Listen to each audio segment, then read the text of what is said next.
한국 교회를 바라보는 언론의 시선이 그 도를 넘고 있다. 교회가 조롱당하는 시대.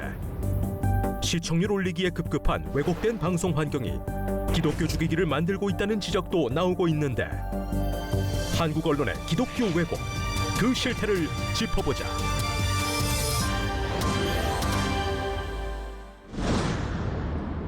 이제 우리가 좀 구체적으로 한번 들어가 보죠. 우리 기독교가 아주 구체적으로 아주 날선 비판의 대상이 되었고, 그리고 정말 이상한 집단이고 못된 집단이고 나쁜 집단으로 막 매도가 되었던 하나 큰 이슈가 종교인 납세 문제였거든요. 네, 맞습니다. 종교인 납세 문제인데, 그때 뭐 목사들은 엄청나게 세금을 떼먹고 있고, 그리고 이 세금 안 내는 나쁜 놈들이고, 근데 왜 다 목사한테만 몰입했는지 모르겠어요. 그리고 항목을 보니까 목사는 항목이 30개가 넘어요. 네. 스님들은 2개가밖에 안 돼. 네. 다른 종교인들은. 그럼 결국 뭐예요? 목사 잡겠다는 빤히 보이는 거예요. 그런데 그 변호사님, 그런 문제에 대해서는 지금 어떻게 좀 생각을 했어요? 사람들 일반적으로. 그러니까 저도 그때 한참 기사가 나왔을 때 이런 멘트들이 많이 나왔습니다. 네. 목회자도 대한민국 국민인데 왜 세금 안 내냐. 그런 말들, 또 목회자는 대한민국 국민이 아니냐. 뭐 그런 말들도 나왔었고요. 그럼 교회가 뭐가 뭐 속된 말로 캥기는 게 있어서 세금을 안 내려고 하느냐. 물론 종교인 가세기 때문에 교회에 부과하는 건 아니지만, 그렇죠. 목사님들, 목회자분들한테 부과하는 거지 않습니까? 그러나 그 종교인 가세가 쭉 이어오면서 결국에는 저희가 많이 알려졌던 게, 이미 많은 대형 교회, 뭐 여의도 순복음교회를 필요한 많은 대형 교회는 이미 목사님들이 다 세금을 내고 있었습니다. 또 그런 것들이 있었고요. 사실 종교인 가세 문제가 가장 큰 이슈가 됐던 게 세무 사찰이라든지 세무 조사가 들어와서 교회의 장부를 뒤질 수 있는 가능성이 열려 있었기 때문에, 그렇죠. 그랬을 때 한 집단, 한 종교 집단의 구체적인 종교 행위에 대해서 과연 정부가 그것을 득셔보고 또 그것을 감시하는 그런 체제들이 만들어질 가능성, 그런 것들이 종교인 가세에 있었기 때문에 많은 목사님들이 사실 반대를 했었습니다. 그렇죠. 물론 교회가 여러 가지 역할도 많이 하고 오픈할 부분들도 많이 있지만, 정말 해외에 송금하는 것들 중에는 일부는 뭐 무슬림 국가라든지 아니면 공산권 국가라든지 외부에 알려져서는 안 되는 그런 분명히 헌금들도 있을 겁니다. 그렇죠. 그런 것들까지 다 오픈됐을 때 발생될 수 있는 문제들, 이제 그런 것들을 다 걱정하면서 종교인 가세에 대해서 우려점을 표했는데, 마치 교회에서 세금 내는 걸 거부하는 것처럼.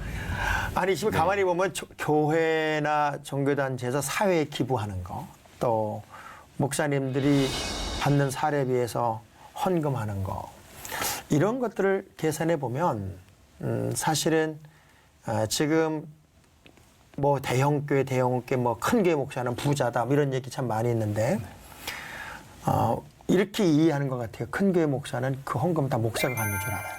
교수님 혹시 그렇게 알고 계세요? 그러진 않습니다. 뭐 운영위원회에서 이렇게 사례로 드리고. 목사는 아주 쉽게 표현하면 월급쟁이에요. 네. 월급쟁이고, 그리고 그 목사님들 중에서 정말 세금을 낼 수 있는 환경의 목사는 대한민국 교회 중에 상위 20% 정도. 저희가 이제 감리교가 우리 지역에 한 32개 정도가 돼요. 그런데 자립한 교회가 10개 정도 돼요. 그리고 22개 교회가 미자립이에요. 그러니까 자립이 안 돼요. 이분들을 대형교회에서 이렇게 좀 큰 교회에서 도와줘야 돼요. 또 이렇게 섬겨줘야 돼요. 그래서 활동을 할 수 있게 하고 가정을 또 살아갈 수 있도록 만들어줘야 되는데, 이게 실제적으로 노동이라는 개념으로 놓고 보면 정부에서 교회의 한 80% 정도는 역지원을 해야 될걸요? 맞습니다. 예, 역지원을 네. 해야 될 거예요. 그런데 마치 그 종교인들, 특별히 기독교 목사님들은 아주 나쁜 탈세업자처럼 그렇게 되는 게 아주 무섭게 방송에서 나왔던 거죠. 이번에 어떤 분이 국무총리 하나로 이제 지명됐다고 얘기를 하니까, 그분은 그 문제에 대해서 공정하게 해야 된다고 얘기했다는 것 때문에 또 안티가 생기더라고요. 네. 저는 그런 걸 보면서 그 대형교회, 뭐 대형교회라는 개념 자체를 자꾸 무슨 뭐 대기업으로 이해를 하는 것 같아요. 그러나 교회가 크면 클수록 사회적 책임이 크죠.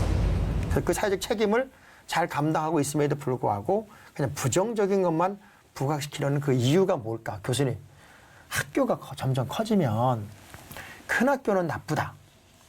이렇게 돼요? 그런 큰 나라는 나쁜가요? 그러니까 큰 나라는 나쁘고 큰 학교는 나쁘고 큰 기업은 나쁘고 작은 나라는 좋고 거고요. 그렇지 않죠. 이 규모가 있으니까 이제 저는 감당할 수 있는 일들이 다를 거라고 그럼요. 생각을 하고 거기에 맞춰서 이제 그 대응을 하는 게 이제 중요하지 않을까. 그러니까 기독교가 건데, 예. 사회적 책임을 지고 사회에서 그 역할을 하는 그 전체적인 예산, 그 지금 복지나 이런 부분에 한 70%를 교회에서 감당한다고 그래요. 네. 국가가 못하는 걸 못하는 부분을, 못하는 부분을. 왜냐하면 것이죠. 교회는 가장 중요한 핵심 진리가 하나님 사랑도 맞지만 똑같은 크기로 이웃 사랑이에요. 그게 기독교의 진리란 말이에요. 양대 날개 같은 거예요. 그래서 그 일을 사회적으로 실천하고 있는 거예요. 근데 그런 부분은 아예 배제가 되고 눈에 보이는 그 크다고 하는 거, 그리고 큰 교회를 졌다고 하는 부분이 그것이 힘이 돼서 더 사회적으로 큰일을 할 수 있다는 것은 안 보고 큰 건 나쁘다 하는 쪽으로 자꾸 부각시키는 그 이유가 분명히 있는 것 같은데 변호사님, 이럴 때는 어떻게 해야 돼요? 그냥 하지 그게- 말아야 돼. 아무것도 하지 말고 그러면 그냥 아유 이거 해도 욕먹고 저거 해도 욕먹으니까 우리 교회는 단지 우리끼리만 살자 이래야 되는 거예요? 아니면 어떻게 해야 되는 거예요? 저는 제일 안타까웠던 점이 그 점이었습니다. 네. 저희 이제 뭐 많은 세상 사람들도 알고 있지만 저희 기독교인이 특별히 아무리 선한 일을 해도 그걸 광고를 잘 안 하지 않습니까? 왜냐하면 왼손이 아니고 오른손 네. 모르게 해라. 그러니까요. 그게 성경 원리를 따라 가기 네, 때문에 네. 그래요. 그러다 보니까 아무리 좋은 일을 해도 생색내지 않고 조용히 하거나 아니면 그 목사님도 교회를 하시지만 그 교회에서 그 지역 사회에 정말 국가에서 돌보지 못하는 네. 부분들을 많이 돌보고 복지를 하고 소외된 자들을 섬기지 않습니까? 그럼요. 그런 부분에 대해서 만약에 교회가 광고를 하기 시작하고 하게 되면 마치 저희 교회 내에서도 뭐 바리새인처럼 그렇죠. 본다든지 그런 우려가 있기 때문에 안 하는 건데 마치 그거를 광고 안 한다고 해서 역할을 안 하는 것처럼 아니면 그런 역할을 감당함에도 불구하고 교회는 당연히 해야 되는 것처럼 그런 일들을 그런 식으로 이제 어찌 보면 언론이라든지 이 세상에서 인식을 하다 보니까 그 세상적 잣대를 가지고 이제 교회를 자꾸 이제 들여다 보니까 세상하고는 안 맞는 거예요. 그 일반적인 거가 안 맞으니까 우리하고 안 맞으니까 너희는 틀린 거다라는 식의 그 언론 보도는 사실은 맞지 않는다는 생각이 들고요. 이럴 때일수록 우리가 모든 언론이 나쁘다는 게 아니라 그 몇몇 언론들이 가지는 그 정신, 기독교를 바라보는 정신에 대해서는 좀 더 공정할 필요가 있다라는 그런 고발 차원에서 우리가 이런 얘기를 하고 있지만 정말 조금만 공정해졌으면 좋겠어요.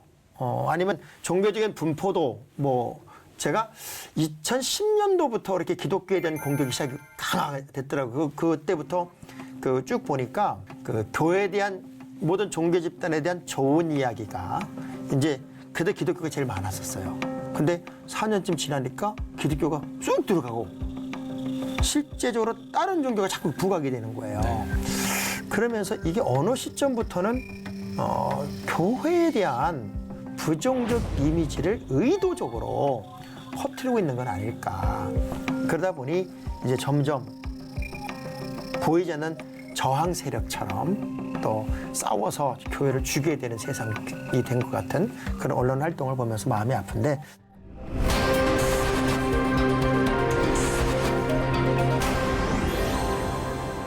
저는 그 한국 교회의 방송 매체, 특별히 기독교 방송 매체가 처음 출발할 때 정신, 그 출발할 때 정신을 좀 가지고 있으면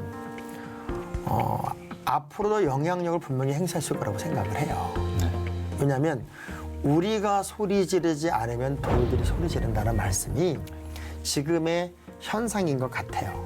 그래서 끝없이 우리가 비난몰이를 이렇게 당할 때 뭐 얼마나 많은 이슈를 만들어냈어요. 뭐 세금 문제, 또 세습 문제, 또 대형교회의 어떤 그 사회적인 건축 문제, 뭐 이런 다 그러니까 건수만 하나 생기면 와 공영방송에서 그 엄청난 방송국에서 그런 개교 이야기를 그렇게 뉴스에 길게 다룬 걸 처음 봤어요.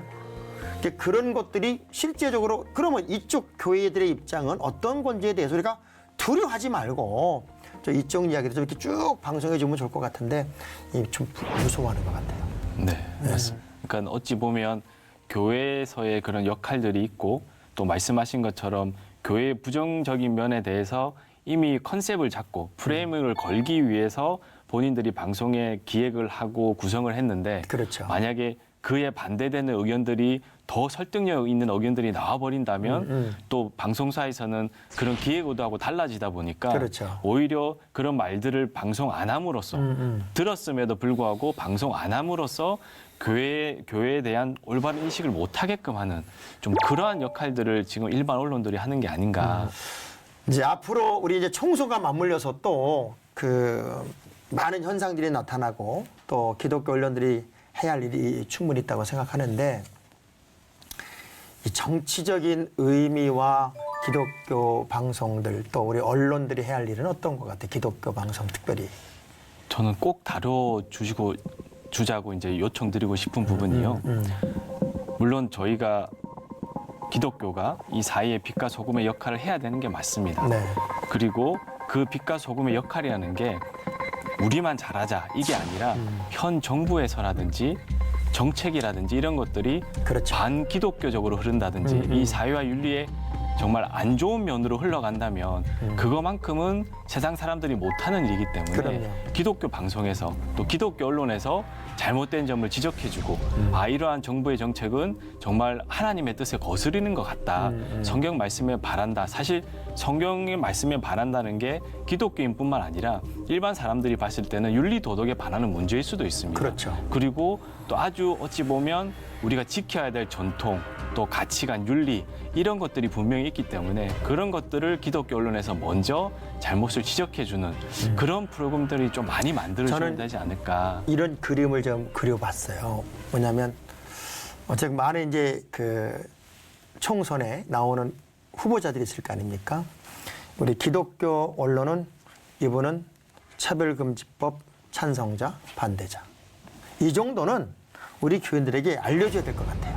네, 왜냐하면 이분이 가지고 있는 아이덴티티가 뭐냐 하는 정도는 특별히 기독교적 시각에서는 좀 그런 것도 좀 잘 만들어서 알려줌으로써 최소한 기독교 정신을 가지고 있는 기독교인들이 선택할 수 있는 좋은 방향을 좀 알려주면 얼마나 좋을까 하는 생각이 드는데 이제 이야기를 좀 끝내면서 우리 교수님이 그 일반 언론에 대한 어떤 바람 또 기독교 언론에 대한 어떤 바람 이런 걸 좀 한번 예리하게 이야기하시고 한번 얘기 한번 해보시고 얘기 좀 마치면 좋겠네요. 글쎄, 일반 언론은 제가 이제 접하고 있는 게 이제 신문과 TV인데요. 예.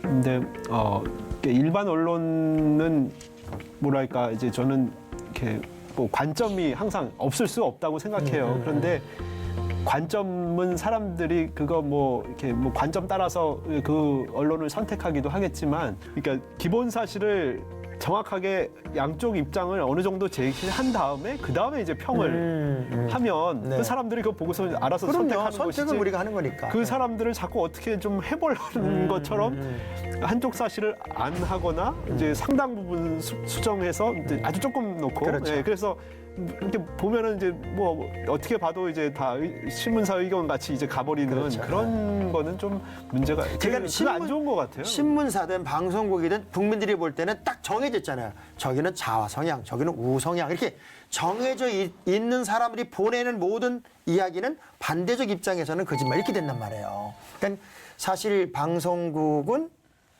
공정하다. 우리 방송은 공정하다. 선택은 여러분이 하셔야 된다. 우린 팩트와 그리고 방송의 논평 정도로 끝내겠다. 이러면 그러면 시청률 안 나오네. 재미가 없어서 안 재미가 볼 없어요. 수도 있을 것 같습니다. 누군가를 죽여야지 재미가. 네. 하긴 뭐 살인 사건이 재밌어지나요? 근데 그게 누군가가 죽고 있다는 거에 대해서는 신경 안 쓰는 것 같아요. 맞습니다. 사실 언론이라는 게 일종의 권력 집단하고 마찬가지의 속성을 가지고 있다고 봅니다. 언론의 가장 큰 기능 중에 하나가 사실은 현 살아있는 권력 기관에 대해서 정부에 대해서 네. 그 정부가 잘못된 방향으로 갈 때 그거에 대해서 비판을 하고 언론에서 바로 잡도록 그렇죠. 국민의 여론을 형성해야 되는데 마치 현 아니면 그런 살아있는 권력의 대변인 같은 역할을 언론에서 해버린다면 그것은 언론으로서의 그러면 가치가 그게 없다고. 바로 네. 독재죠, 뭐. 네, 맞습니다. 그게 독재잖아요. 그러니까 그 독재자가 가지는 힘이 뭐예요? 언론을 장악하는 거 아닙니까? 그 언론만 장악하면 끝나는 거 아니에요. 네. 그러니까 우리 그 일반 언론이든 또 우리 기독교 언론이든 그 언론의 가치 창조를 스스로가 해 나가야지 그 가치를 스스로가 버리면 안 되겠다 하는 생각이 들고요. 변호사님 입장에서 오늘 그 언론에 비춰지는 한국 교회의 그 아픔들 그리고 여전히 지금도 어떤 부분에서는 한국 교회를 걸 게 없느냐 하고 마녀 사냥처럼 하이에나처럼 찾고 있는 집단이 끝없이 활동을 하고 있어요. 네. 끝없이 활동하고 있는데 그런 거에 대한 우리 그 방송을 보는 시청자들의 입장에서 시청자들은 어떻게 방송을 봐야 되고 정보를 수용해야 될까 하는 것을 우리 변호사님 입장에서 이야기하고 오늘 좀 말씀을 좀 마쳤으면 좋겠어요. 예. 네. 사실 일반 언론보다 네. 자칭 기독교 언론이라고 말을 하면서 또 기독교에 대해서 잘 알기 때문에 또 그런 기독교의 약점들, 네. 교회만 가지고 있는 약점들이 분명히 있습니다. 그런 것들을 아주 교묘하게 집중적으로 타격을 하는 그런 언론들이 있습니다. 그렇죠. 물론 특히 요즘에 실명을 말해야 될지 모르겠지만 뉴스 무슨 조이라고 예, 그러는데? 무슨 뉴스도 있고요. 무슨 나무라는 이름의 무슨 나무도 예, 있고 그렇더라고요. 그런 언론들을 보면 과연 이분들이 기독교 정신을 위해서 이렇게 비판을 하느냐. 제가 봤을 때는 이거는 비판이 아니라 비난에 가깝습니다. 비난이죠. 폄훼하고 비난하고 특히나 좀 이름 있는 교회나 목사님들 무슨 목사라는 말도 안 붙입니다. 목사님이라는 말도 안 붙이고 이름을 틱틱하면서 아주 자극적인 말로서 그걸 보고 세상 사람들을 위한 방송인지 정말 기독교인을 위한 방송인지 제가 봤을 때는 이거는 기독교인을 위한 방송이 아니라 세상 사람들이 기독교를 비난하는 것을 보면서 해소할 수 있는 그런 해방구처럼 만들어 놓은 게 아닐까 그런 의심을 하고 있습니다. 그래서 그런 언론들을 봤을 때는 제가 소송을 많이 하다 보니까 저는 법대로 했으면 좋겠습니다. 그게 무슨 말이냐면 언론 중재 및 피해 구제 등에 관한 법률에는 언론의 사회적 책임으로서 여러 가지를 말을 하고 있는데요. 그중에 하나가 언론의 보도는 공정하고 객관적이어야 하고 그리고 국민의 알 권리와 표현의 자유를 보호 신장하여야 한다. 이렇게 명확하게 규정하고 있고요. 그리고 언론은 인간의 존엄과 가치를 존중해줘야 되고 타인의 명예를 훼손해서는 안 되고요. 또 공중 도덕이나 사회윤리를 침해해서는 안 된다고 말을 하고 있습니다. 이거 우리 방송국에서 크게 띄워가지고 쫙 올려주셔야 될 것 같아요. 예, 이거 예. 왜냐하면 이렇게 좋은 얘기가 있어요. 네, 있습니다. 근데 왜 안 지키지? 안 지켜서 소송을 하니까 저 같은 사람들이 또 일을 하고 있는 것 같습니다. 네네. 야, 그렇군요. 우리 맞습니다. 한국 교회가 분명히 반성해야 할 부분 있습니다. 그리고 우리 목사님들도 분명히 반성해야 할 부분 저는 있다고 봅니다. 그리고 한국 교회가 신앙의 순수성을 지키고 도덕적 우월성을 다시금 가질 수 있도록 노력하는 거 분명히 우리의 과제이고 또 숙제이기도 합니다. 그러나 또 한편에서는 왜곡된 것 그리고 너무 빗나가고 있는 모든 부분들에 대해서는 바로 잡을 필요도 있다고 저는 봅니다. 그래서 기독교를 바로 알리고 전하는 것 이거 절대 게을리해서는 안 되는 일이라고 생각하고요. 또 우리 크리스찬들이 바르게 전하고 또 바르게 알고 또 바르게 영향력을 끼칠 수 있는 거룩한 빛과 소금이 꼭 돼야 된다고 저는 믿습니다. 오늘 정말 어려운 이야기고 조금은 아픈 이야기였는데 시청해주신 여러분 정말 고맙습니다. 그리고 우리 귀를 크게 열고 성경적 눈을 뜨고 어떤 이야기라도 잘 들을 수 있는 지혜가 여러분에게 있기를 바랍니다. 두 분 고맙습니다. 감사합니다. 감사합니다. 네, 수고하셨어요.